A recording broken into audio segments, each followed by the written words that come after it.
Amém, irmãos? Queria que você abrisse a sua Bíblia no livro de Provérbios 4, 23.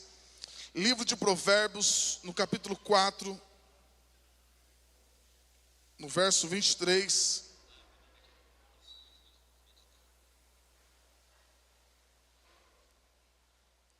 Vou ler na NVT.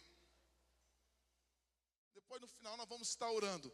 Mas eu queria ler alguns versículos e entender algo com você aqui nesta noite.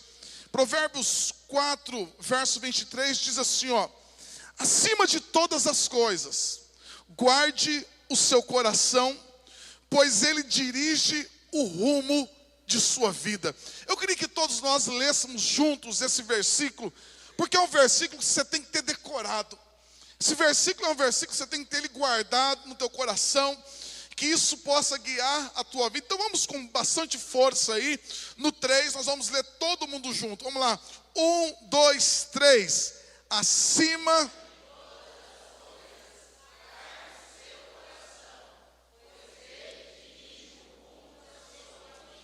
Meu irmão, olha que palavra e olha que texto tão poderoso.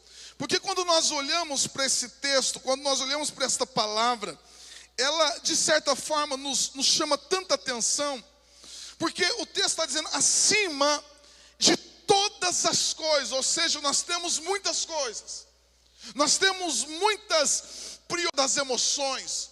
A Bíblia está falando o lugar onde nós tomamos as decisões. O coração, a Bíblia está falando da nossa alma. Coração, meu irmão, fala da forma como nós enxergamos a vida, da forma como nós olhamos a vida. E por isso que o texto está dizendo, olha, guarde o teu coração, porque o teu coração está guiando a tua vida. O teu coração, ele vai dirigir o rumo da sua vida, o lugar para onde você vai, os teus sonhos lá na frente, a tua família, tudo vai depender se esse teu coração, se o meu coração será um coração curado. Só para você ter ideia, a importância que Deus dá. Deus olha para o povo de Israel e Deus diz assim, eu tirarei de vocês o coração de pedra e porei no lugar de vocês um coração novo, um coração de carne. Por que Deus fala isso? Porque Israel era uma nação obstinada. O povo de Israel foi uma nação obstinada, uma nação que mesmo tendo um Deus poderoso, eles caíram no deserto, tombaram no deserto, eles morreram. Uma nação que se perdeu diante de tantos deuses, e Deus está dizendo, o problema de tudo isso não é aqui desse salmista. Esse salmista não é qualquer pessoa. Esse salmista que nós vamos ler, o nome dele é Asaf. Asaf é um líder de louvor. Asaf é alguém que ministra na casa do Senhor, é alguém que estava constantemente guiando, dirigindo o culto.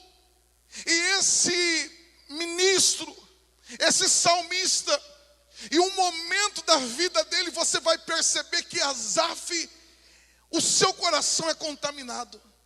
Ele vai perceber que num determinado momento o coração de Asaf é tomado. E aqui está o perigo, meu irmão. Se algum momento o nosso coração adoecer, se algum momento nós permitirmos que o nosso coração adoeça, e quando a Bíblia diz que nós devemos guardar o nosso coração, eu e você somos responsáveis por ele. Não podemos colocar a responsabilidade do nosso coração na mão de outro. Alguém que diz assim, eu vou tirar minha própria vida porque a Juliana, a mulher que eu amava, ela me abandonou. Não, o problema, a Juliana é ela com ela, o meu coração eu tenho que guardar. O meu coração não pode estar na mão de ninguém. Quantos estão entendendo aqui? Eu não posso colocar o meu coração para a Juliana cuidar dele. O meu bem-estar não pode depender dela. O meu bem-estar não pode depender se ela vai me... Não, o coração quem guarda é cada um. Eu tenho que guardar o meu coração. coração. Mas você, pastor, você não sabe, o fulano me ofendeu. Não, ele é ele. Eu sou responsável por guardar o meu coração. Se o meu coração adoeceu, o problema não é o fulano que magoou, o problema não é quem me abandonou, o problema é que eu não soube cuidar do meu coração. Se o meu coração adoeceu, não é porque os problemas surgiram, é porque de alguma forma eu não tive sabedoria para guardar o meu coração. E isso é extremamente importante. Talvez você vai dizer, pastor, mas é tão difícil, porque a gente não está imune a traições, a pessoas que nos apunhalam pelas nossas costas. Nós não estamos imunes. Exatamente por isso que a gente sempre tem que pedir a Deus: Deus, nessa situação, guarda o meu coração. Guarda o meu coração, guarda a minha vida, porque se meu coração adoecer, o rumo da minha vida é mudado. Se o meu coração adoecer, o destino da minha casa é mudado. E este salmista, esse homem de Deus, ele permite que no momento o coração dele adoeça. Olha o que diz o texto: certamente Deus é bom para Israel, para os que têm um coração puro. Olha que ele começa falando sobre coração. Olha, Deus é bom para Israel, para os que têm um coração puro. E ele sabe exatamente porque o seu coração adoece. Ele vai dizer: quanto a mim, quase tropecei, meus pés escorregaram e quase caí, pois tive, olha aqui que ele vai permitindo, olha aqui que o coração dele vai sendo tomado, pois tive inveja dos orgulhosos, quando os vi prosperar, apesar de sua perversidade. Levam a vida sem sofrimento, e têm um corpo saudável e forte, não enfrentam dificuldades, nem estão cheios de problemas, como os demais. Ostentam o orgulho como um colar de pedras preciosas e vestem-se de crueldade. Seus olhos cobiçam sempre mais, e o coração vive cheio de más intenções. Zombam e falam somente de maldades. Em seu orgulho ameaçam usar de violência. Falam como se fossem donos dos céus, e suas palavras arrogantes percorrem a terra. Por isso o povo se volta para eles e bebe todas as suas palavras. O que Deus sabe? Perguntam. Acaso o Altíssimo tem conhecimento disso? Vejam como os perversos desfrutam de uma vida tranquila, enquanto suas riquezas se multiplicam. Foi à toa que mantive o coração puro. Foi em vão que agi de modo íntegro.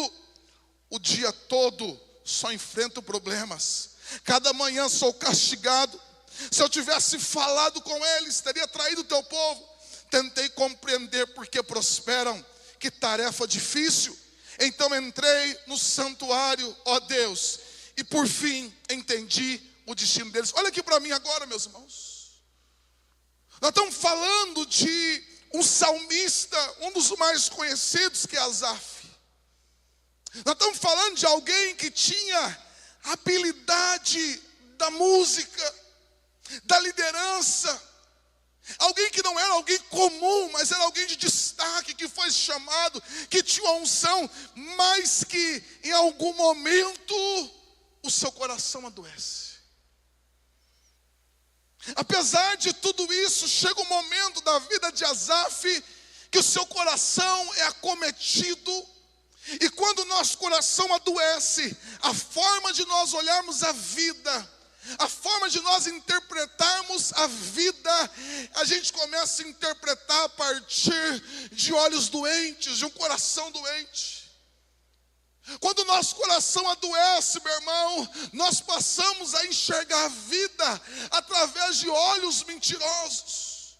Como assim, pastor? Exatamente, olha as mentiras que Asaf toma para o coração dele, porque ele diz assim: olha, o meu coração, ele quase se desviou, eu quase tropecei, os meus pés quase escorregaram, eu quase caí, porque eu tive inveja.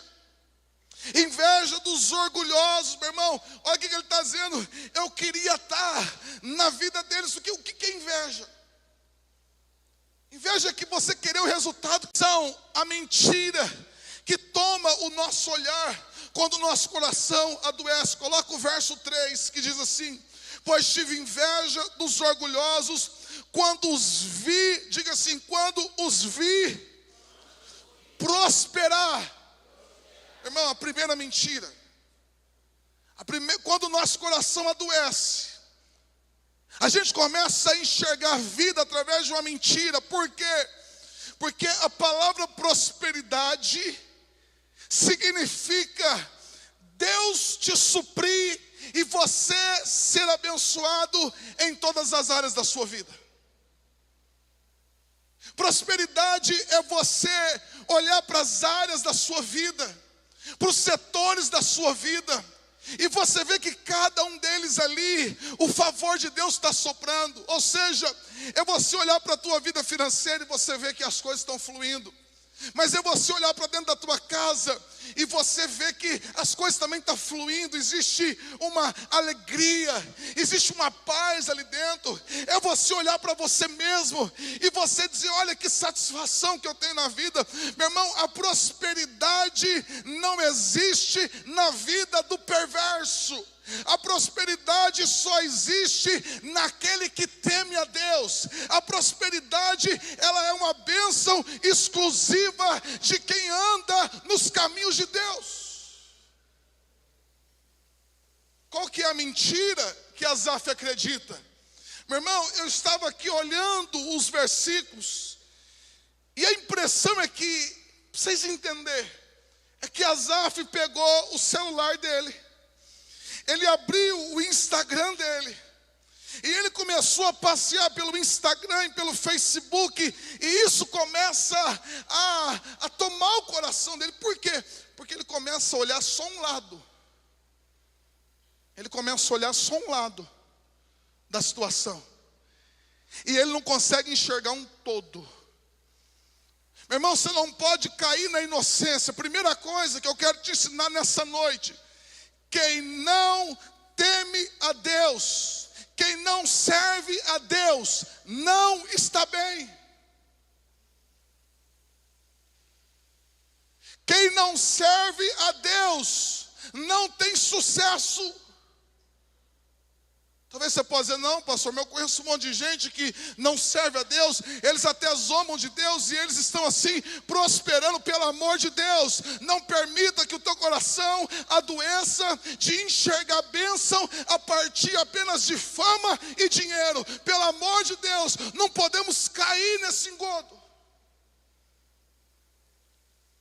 Irmão, eu já tive oportunidade de atender pessoas algo porque o nosso coração adoeceu e nós perdemos a profundidade de como que a gente olha para a vida.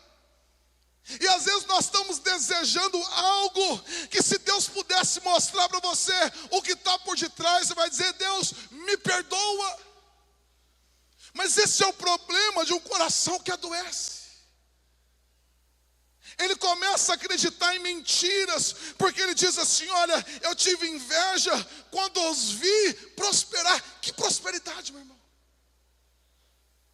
Que prosperidade é essa? Aonde existe prosperidade, aonde a família está se acabando, que prosperidade que é essa? Que prosperidade é essa que você não consegue dormir uma noite de sono tranquila? Que prosperidade é essa que você não consegue ter o sono do justo, de descansar, de olhar para a vida e você dizer assim: ó, a vida para mim, ela tem valido a pena. Isso não é a prosperidade, mas o coração de Asaf adoece, porque ele olha a casca, ele diz assim, ó, segunda mentira, o verso 4, leva uma vida sem sofrimento. Irmão, não existe isso. Não existe. Esse mundo de Instagram, Esse mundo de redes sociais, esses dias, meu irmão, um vídeo chegou de uma mulher usando um filtro. E o filtro, você sabe que é um filtro do celular, e ela gravava ali uma mulher com o rosto bonito, uma pele perfeita. E ela começou a usar, mas de repente o filtro escapou de lado assim, não pegou o rosto direito e desativou o filtro. A hora que desativa, você toma um susto, fala, meu Deus, o que é isso? Por isso que eu falo, se você está solteiro e está à busca de alguém pela internet, cuidado, meu irmão, tem muito golpe. Verdade. Aí você olhava assim e a mulher desativava, meu irmão, assim, ó, em 1 segundo ela ganhava 25 anos a mais. Nós estamos olhando a vida por filtros. Nós estamos olhando a vida, nós estamos imaginando sucesso, nós estamos imaginando conquistas, e aqui está dizendo, ó, eles levam uma vida sem sofrimento. Mentira, meu irmão. Mentira, porque o sofrimento faz parte da vida do pobre, do rico, do branco, do negro. Meu irmão, o sofrimento faz parte de quem está lá na África, de quem está lá na Europa. O sofrimento faz parte de quem mora aqui, de quem mora em São Paulo. O sofrimento faz parte da vida. A questão é que nós, meu irmão, nós temos um Deus que passa conosco na adversidade. A questão é que nós temos luta sim, mas nós temos um Deus que passa no vale de mãos dadas com cada um de nós. Em algum momento você já imaginou, ou em algum momento veio no teu coração dizendo assim, ó, parece que só eu estou passando por isso. E eu vou dizer para você que esse ou essa é a receita do caos. Quando você achar que só você está passando por algo, que só você está tendo aquele sentimento, que só você que está passando por uma situação como essa, irmão, é o que levou Elias para a caverna. Porque Elias vai para dentro de uma caverna, ele pede a morte, e a justificativa diante de Deus é: Deus, tira a minha vida, porque só eu sobrei, eu fiquei sozinho, não tem mais ninguém. Deus fala: Elias, Elias, quem te contou essa mentira, Elias? Não, Deus, ficou só eu fui o único que permaneci fiel, eu sou o único aqui que estou enfrentando perseguição, eu sou o único que Jezabel quer matar. Deus diz: Elias, ainda tem 7.000 que estão na mesma condição que você, Elias. Existem 7.000 que assim como você está escondido, eles também estão. 7.000 que assim como você recebeu ameaça de morte, eles também receberam. Mas quando o nosso coração adoece, a gente acha que o nosso problema, que o nosso sofrimento é único.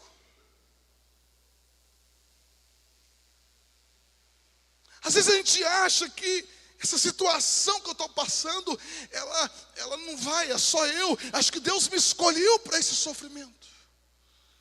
Deus me escolheu para esta dor. Deus me escolheu para enfrentar essa enfermidade. É quando, esses dias mesmo, há uns 15 dias atrás, eu saio do culto cansado, aquele dia, muito cansado. E quando eu estou aqui no finalzinho ajeitando, a Débora chega e fala: ô pai, estou com frio. E eu vi o corpinho quente. E aí falei para minha mãe: vai com o Samuel, a Juliana estava viajando. Vai com o Samuel, eu vou levar na Santa Casa. E levo lá uma virose, o médico diz, e soro. E já pega a veinha dela e coloca lá no soro. Saímos de lá naquele dia quase 1h da manhã. E às vezes você vai dizer: meu Deus, porque eu acabei de sair do culto, ou um culto, mas quando você chega lá, meu irmão, não tem nem cama de tanta criança que também está passando pela mesma situação. Às vezes você diz, eu estou passando por isso, aí você vai para a Santa Casa, você vai para um pronto-socorro, tem um monte de gente passando pela mesma circunstância, mas o problema é o seguinte, que quando a gente acha que só nós sofremos e os outros não sofrem, isso vai adoecer no coração, porque dá a impressão que Deus não nos ama, que Deus não se importa com a gente, e o nosso coração vai sendo tomado por mágoa, por ressentimento. E olha o que ele diz aqui, no verso 5, não enfrentam dificuldades, nem estão cheios de problemas como a dele. Porque a gente não consegue imaginar as lutas que cada um tem passado aqui por dentro. A gente não consegue dimensionar as lutas que cada um tem passado, meu irmão, atrás de um rostinho bonito, atrás de uma roupa bonita. A questão é o que tem passado na nossa mente, quando a gente deita a cabeça no travesseiro, quando o sono não vem, o que tem passado aqui, e a gente vai perceber que todos nós aqui enfrentamos lutas e dificuldades. Mas o coração, quando vai adoecendo, e o texto vai dizendo assim, olha, o coração deles estão cheio de maldade, eles são arrogantes, olha o que diz o verso 12, vejam como os perversos desfrutam uma vida tranquila, enquanto as riquezas se multiplicam. Foi à toa que mantive o coração puro, pois em vão que agi de modo íntegro. O coração de Asaf adoece tanto, que ele diz assim, não valeu a pena eu guardar o meu coração. Eu acho que não valeu a pena eu buscar Deus. Não valeu a pena eu estar aqui me dedicando a Deus. Porque parece que quanto mais eu busco, as coisas não mudam, parece que elas pioram. Ele está dizendo, olha, eles estão desfrutando de uma vida tranquila. Ele está dizendo, foi à toa. O que significa isso? O que é algo à toa? Aquela questão política muito, muito forte. E lá, meu irmão, tinha um político. Esse político não era nem um prefeito, mas era um vereador. Mas esse cara, ele era o coronel da cidade. Ele mandava em todo mundo. Um homem, meu irmão, que como vereador, ele tinha 2 aviões, só para você ter ideia o nível. 2 aviões, o qual ele só deslocava de avião para um lado para o outro, pilotos, que pilotavam para ele fazendas. Vários e vários funcionários. O cara que, meu irmão, mandava em todo mundo. Eu me lembro até hoje, criança, a gente morava perto da casa dele. Ele descia da casa dele rumo à prefeitura, e ele era escoltado, meu irmão, por pessoas da polícia militar. Você tem ideia do nível de corrupção. Aqueles caras que vinham e comia na mão dele. Eu vi aqueles caras de alta patente, com aqueles negócios, e meu irmão, vocês lembram disso? Vocês devem lembrar, e passando na rua assim, e aqueles tenente, e tanto, e até tinha crente no meio lá também, e passando junto, e gente que ele comprava. Vocês talvez o Giovanni vai lembrar desse, gente que ele comprava. Um homem, meu irmão, muito mau. Se olhava para a vida dele uma vez, ele dava dinheiro para todo mundo. Um dia ele deu uma dentadura para uma mulher, e ele soube que essa mulher votou em outro. Ele falou, fulano, vem cá, a mulher veio. Eu fiquei sabendo que você votou em outro. Meu irmão, ela bobeou, ele meteu a mão dentro da boca dela, arrancou a dentadura dela e quebrou todinha. Isso é verdade, não é? Um homem mau. Um homem que perseguia a pessoa. Um homem cheio de poder. Nunca vi tanto poder. Gente, eu me lembro até hoje meu irmão, eu estou falando de uma cidade de 5.000 habitantes. Onde num churrasco que esse povo fazia, eu lembro até hoje, num churrasco que esse povo fazia, de ter mais de 30 aviões que vinha, meu irmão, era um nível de corrupção das coisas mais, um homem extremamente poderoso.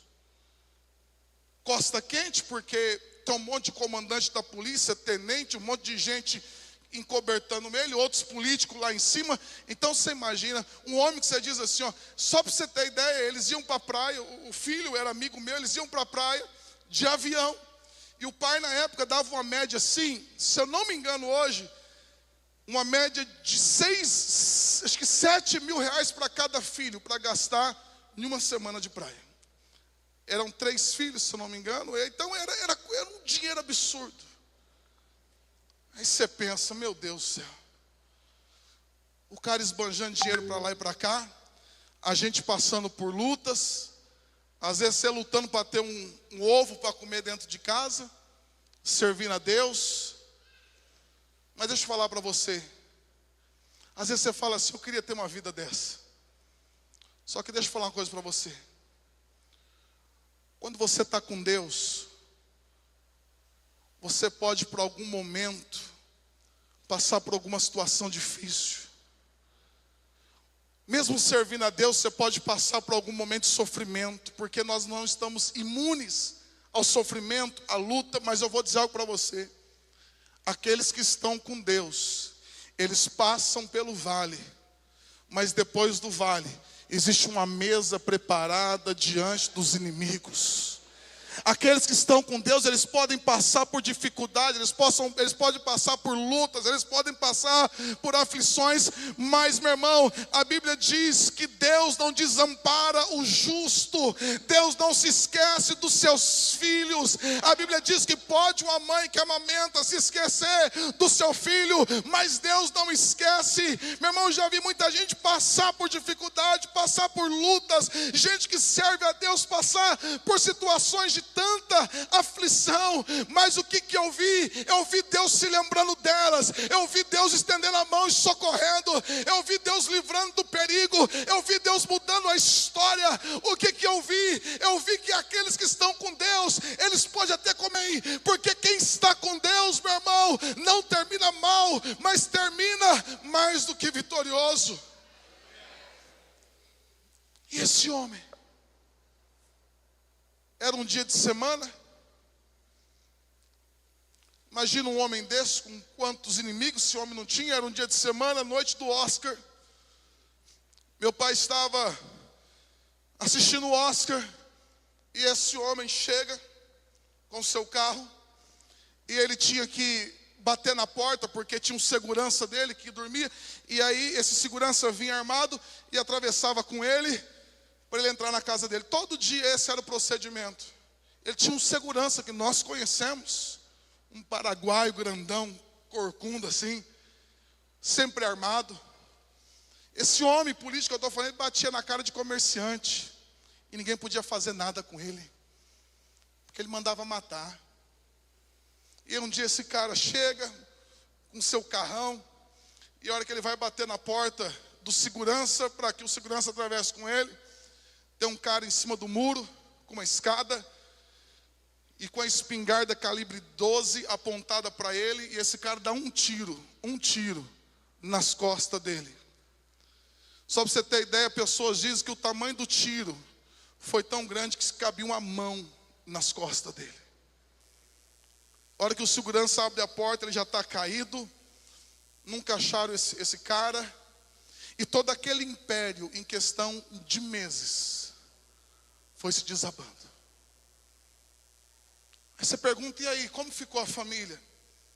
Depois de um tempo, um desses filhos se perde, entra para droga, depressão profunda, e esse filho, um dos filhos, mata a mãe com um tiro de 12.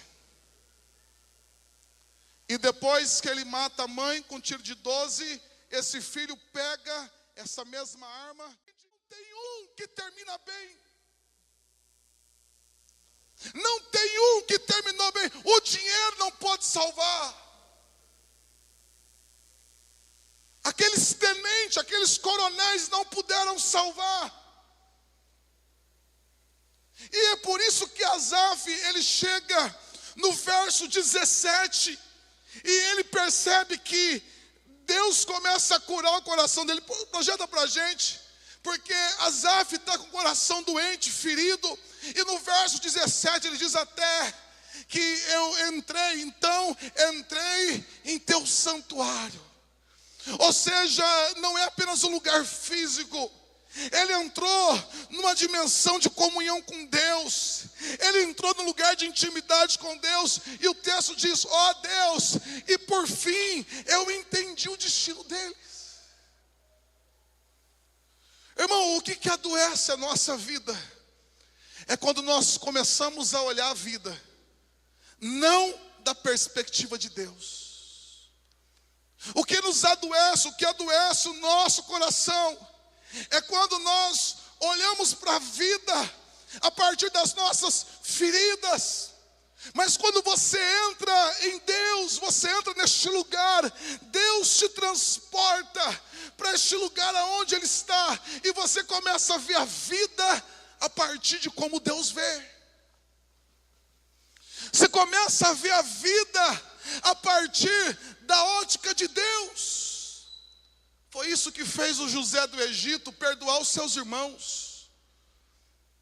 Porque o José do Egito, que de uma cova pelos seus irmãos, que foi vendido, ele tinha tudo para estar magoado, ferido, mas quando ele olha a partir da ótica de Deus, lá na frente ele diz: foi Deus que me enviou para este lugar. Tinha um propósito. Mesmo diante do sofrimento, mesmo diante de tudo que aconteceu, tinha um propósito.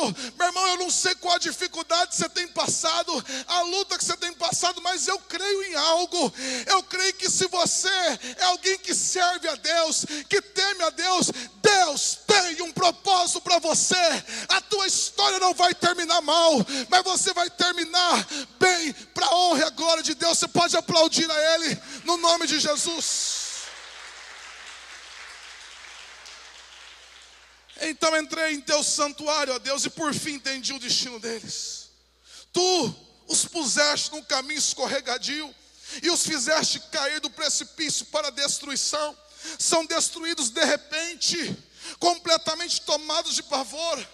Quando te levantares, ó Senhor, rirás das ideias tolas deles, como quem ri de um sonho pela manhã. Percebi então que o meu coração se amargurou. Diga assim comigo: percebi então que o meu coração se amargurou e que eu estava despedaçado por dentro. Irmão, se algum momento você olhou para a vida dessa forma, se algum momento você olhou com a vida com dor, com peso, que Deus se esqueceu de mim, Ele está dizendo aqui: o problema é que o meu coração, eu percebi que o meu coração se amargurou, eu percebi que o meu coração estava despedaçado. O verso 22, fui tolo, ignorante, a teus olhos devo ter parecido um animal irracional, e no entanto, ainda pertenço a ti. Tu seguras minha mão direita, tu me guias com teu conselho e me conduzes a um destino glorioso. Diga aleluia. Por isso que eu disse, o nosso coração, talvez em algum momento ele foi tomado pelo ressentimento, pela mágoa. E aí você vai perceber que Asaf, ele está fazendo um esforço para servir a Deus. Se em algum momento você estiver se esforçando para servir a Deus, e você não servir a Deus com todo o teu coração, com toda a tua alma, com todo o teu entendimento, a Bíblia diz assim no Salmo 100, servir ao Senhor com alegria. Por quê? Porque eu só posso servir a Deus se for com coração alegre, com coração entusiasmado. O que Asaf dá a entender, que ele estava se esforçando para se manter fiel, ele estava se esforçando para continuar o ministério dele. Ei, se está tendo muito esforço, porque em algum momento o coração se perdeu. Algum momento você desceu da presença de Deus, você entrou na dimensão dos homens. Em algum momento o teu coração foi tomado. E quando teu coração é tomado pela mágoa, quando teu coração é tomado pelo ressentimento, quando teu coração se amargura, Agora, lembra que nós lemos Provérbios 4 e 23, de tudo se deve guardar, guarda o teu coração, porque ele guia a tua vida. Eu quero terminar nessa noite dizendo o seguinte: se teu coração adoeceu, o teu coração, projeta de novo Provérbios 4, 23, preste bem atenção para você entender o que eu estou querendo dizer para você nessa noite.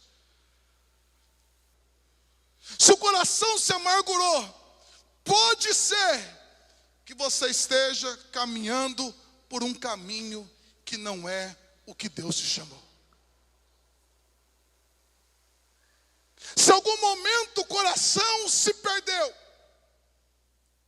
e você permitiu que um coração amargurado